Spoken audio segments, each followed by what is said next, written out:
Hello student, welcome to YouTube channel commerce efficiency.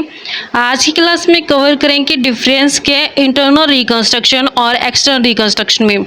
जब हमने amalgamation of companies का chapter start किया था तो सबसे फर्स्ट क्लास थी जो उसमें हमने इसका मीनिंग कवर किया था कि इंटरनल रिकंस्ट्रक्शन क्या होता है, एक्सटर्नल रिकंस्ट्रक्शन क्या होता है। इंटरनल रिकंस्ट्रक्शन में क्या था कि जब एक कंपनी बहुत ज़्यादा लॉस सफ़र कर रही होती है और वो कंटिन्यू लॉस सफ़र करती होती है तो उसके अकमलेटेड लॉस हो जाते हैं, यानी कि लॉस क्या होते हैं, इकट्ठे हो जाते हैं। तो उसके लिए क्या करती कंपनी, रीऑर्गेनाइज करते इंटरनली अपने बिजनेस को। इंटरनली रीऑर्गेनाइज करने का मतलब क्या है कि शेयर कैपिटल को रिड्यूस करती है। तो जब शेयर कैपिटल को रिड्यूस किया जाता है, जो उससे अमाउंट होता है उसका यूटिलाइजेशन किया जाता है, फिर ओवर वैल्यू असेट को राइट ऑफ करने के लिए, फिक्टिशियस असेट को राइट ऑफ करने के लिए, अकमलेटेड लॉस को राइट ऑफ करने के लिए, ताकि जो रियल पिक्चर है जो बैलेंस शीट से वो पता चल सके कि रियल में क्या पिक्चर है इसकी। वहीं एक्सटर्नल रिकंस्ट्रक्शन में क्या था कि जो कंपनी है वो बंद हो जाती है और उसका बिजनेस टेक ओवर कर लिया जाता है एक नई बिजनेस द्वारा। जैसे हमने एग्जांपल लिया था उसमें फर्स्ट क्लास के अंदर जब कवर किया था इसका मीनिंग कि असम टी लिमिटेड बहुत ज़्यादा लॉस सफ़र कर रही थी, कॉन्टिन्यू लॉस में थी, फाइनेंशियल क्राइसिस थी जिस कारण से वो बंद हो गई और उसकी जगह न्यू असम टी लिमिटेड है जो बन गई थी। तो अब एक्सटर्नल रिकंस्ट्रक्शन में क्या था कि उसकी जो आइडेंटिटी थी वो चेंज हो चुकी थी। पहले वो असम टी लिमिटेड थी, फिर वो न्यू असम टी लिमिटेड हो गई। लेकिन इंटरनल रिकंस्ट्रक्शन में क्या होता है कि जो एक आइडेंटिटी होती है कंपनी की वो चेंज नहीं होती, क्योंकि कंपनी सिर्फ अपने इंटरनली रीऑर्गेनाइज करती है अपनी कैपिटल को। जैसे कि यहाँ पे इसका मीनिंग कवर करते हैं कि रिकंस्ट्रक्शन क्या होता है। रिकंस्ट्रक्शन का मतलब होता है कि रीऑर्गेनाइज कर देना कंपनी की फाइनेंशियल और ऑपरेशनल स्ट्रक्चर को। फाइनेंशियल यानी कि जो उसकी बैलेंस शीट होती है ना उसको रीऑर्गेनाइज कर दी जाते हैं। शेयर कैपिटल को जो रिड्यूस किया जाता है, इसके अंदर हम स्कीम यूज़ करते हैं कैपिटल रिडक्शन स्कीम। और ऑपरेशनल स्ट्रक्चर को रीऑर्गेनाइज करने का मतलब क्या होता है कि जो काम करने का तरीका होता है उसको भी है जो रीऑर्गेनाइज किया जाता है। तो यहाँ पे जब रिकंस्ट्रक्शन किया था तो क्यों किया जाता है, क्योंकि कंपनी फाइनेंशियल डिफ़िकल्टी को फेस करे कि लगातार उसके पास है जो लॉस हो रहे हैं, सफ़र कर रही है वो लगातार लॉस को, जिस कारण से रिकंस्ट्रक्शन है जो किया जाता है कंपनी के द्वारा। अब इसके दो टाइप होते हैं, इंटरनल रिकंस्ट्रक्शन और एक्सटर्नल रिकंस्ट्रक्शन। इंटरनल रिकंस्ट्रक्शन में क्या किया जाता है कि रीअरेंजमेंट किया जाता है और रिडक्शन किया जाता है शेयर कैपिटल को। जो शेयर कैपिटल होता है उसको रीअरेंज करेंगे और उसको रिड्यूस कर देंगे। अगर कंपनी लगातार लॉस सफ़र कर रही है और बहुत ज़्यादा अकमलेटेड लॉस, अकमलेटेड का मतलब कहते हैं कि इकट्ठा हो जाना, कि लॉस क्या हो चुके हैं, बहुत ज़्यादा इकट्ठे हो चुकी हैं, और जो असेट्स हैं वो ओवर वैल्यू से दिखाई गई हैं, यानी कि जो असेट है उसकी रियल वर्थ पे नहीं है, बढ़ा चढ़ा करके असेट को दिखाया गया है विंडो ड्रेसिंग करने के लिए।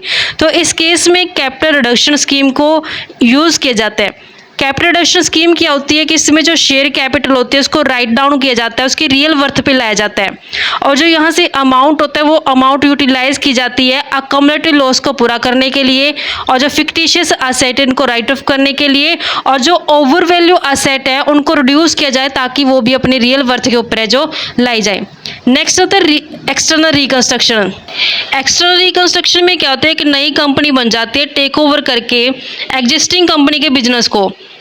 जो एग्जिस्टिंग कंपनी होती है उसकी फाइनेंशियल पोजीशन बहुत ज़्यादा ख़राब थी जिस कारण से वो बंद हो गई है। जैसे यहाँ पे असम टी कंपनी लिमिटेड है, इसका बिजनेस टेक ओवर कर लिया गया, न्यू बन गई कंपनी जिसका नाम है new Assam T company limited. Assam T company limited बंद हो चुकी है, इसकी जगह new Assam T company limited है जो बन चुकी है। ये एक्सटर्नल रिकंस्ट्रक्शन कहलाएंगे। तो मीनिंग गिवन है सबसे पहले डिफरेंस में इंटरनल रिकंस्ट्रक्शन एक्सटर्नल रिकंस्ट्रक्शन में। इंटरनल रिकंस्ट्रक्शन का मीनिंग है कि इसमें इंटरनली रीऑर्गेनाइज किया जाता है कंपनी को, जबकि एक्सटर्नल रिकंस्ट्रक्शन में लिक्विडेट हो जाती है कंपनी और जो ये एग्जिस्टिंग कंपनी तो इसको टेक ओवर करके एक नई कंपनी जो बन जाती है। न्यू कंपनी जो इंटरनल रिकंस्ट्रक्शन होता है इसके अंदर कोई भी न्यू कंपनी नहीं बनाई जाती, जबकि एक्सटर्नल रिकंस्ट्रक्शन के अंदर न्यू कंपनी है जो बनाई जाती है। लिक्विडेशन, इसमें जो एग्जिस्टिंग कंपनी होती है वो लिक्विडेट नहीं होती, जबकि इसमें एग्जिस्टिंग कंपनी है जो लिक्विडेट हो जाती है तब जाकर के एक न्यू कंपनी जिसके बिजनेस को टेक ओवर करके बनती है। अप्रूवल ऑफ कोर्ट की, यहाँ पे कोर्ट की अप्रूवल ज़रूरी है, यहाँ पे कोर्ट का अप्रूवल ज़रूरी नहीं होता। Use of specific term in balance sheet.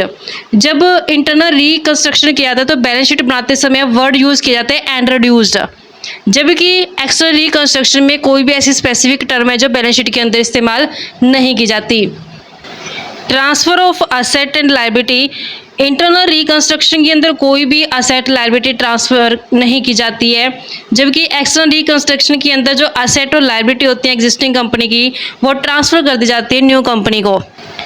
Loss treatment, internal reconstruction के अंदर जो लॉस हो रहे हैं उसको सेटल डाउन किए जाते हैं फ्यूचर प्रॉफिट से, यानी कि जो फ्यूचर में प्रॉफिट होंगे उसके अगेंस्ट इसको सेटल किया जाएगा जो लॉस हो रहे हैं। जबकि एक्सटर्नल रिकंस्ट्रक्शन में क्या होता है, जो प्रीवियस लॉस होते हैं उनको बैलेंस नहीं किया जाता फ्यूचर प्रॉफिट के साथ, क्योंकि अब न्यू कंपनी बन चुकी है। वो प्रीवियस ईयर के लॉस को राइट ऑफ है जो नहीं किया जाता है। न्यू कंपनी क्या करती है, अपनी फ्रेश इशू करती है शेयर्स को और अपना कंटिन्यू कर लेते हैं बिजनेस। तो यहाँ पे प्रीवियस ईयर के लॉस है जो न्यू कंपनी द्वारा सेट ऑफ नहीं किए जाते फ्यूचर के प्रॉफिट से। कैपिटल, यहाँ पे रिडक्शन है जो कैपिटल की यूज़ की जाती है, एक्सटर्नल लायबिलिटी को भी रिड्यूस किया जाता है, जबकि एक्सटर्नल रिकंस्ट्रक्शन में कोई भी कैपिटल जो रिड्यूस नहीं की जाती बल्कि फ्रेश शेयर इशू करके जो कैपिटल रेज की जाती है न्यू कंपनी द्वारा।